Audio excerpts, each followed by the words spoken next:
Hi! Sunday டே ரொம்பவே லேட்டா தான் ஸ்டார்ட் ஆச்சு. லேட்டா எழுந்தோம் அப்டின்னா, அடுத்தடுத்த வேலையெல்லாம் ரொம்பவே லேட் ஆயி தான் நடக்கும்.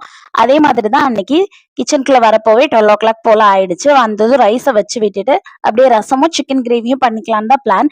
இந்த டைம் சிக்கன் கிரேவிக்கு ஒரு மசாலா வறுத்தரைச்சு ரெடி பண்ணியிருந்தேன். இதோட மெஷர்மெண்ட்ஸோட பின்டு கமெண்ட்ல குடுக்குறேன். தேவைப்பட்டா செக் பண்ணிக்கோங்க.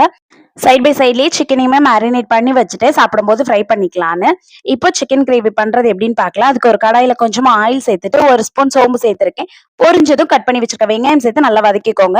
கூடவே கருவேப்பிலையும், காஞ்ச மிளகாயும் சேர்த்துட்டு 2 ஸ்பூன் இஞ்சி பூண்டு பேஸ்ட் சேர்த்து நல்லா வதக்கிக்கோங்க.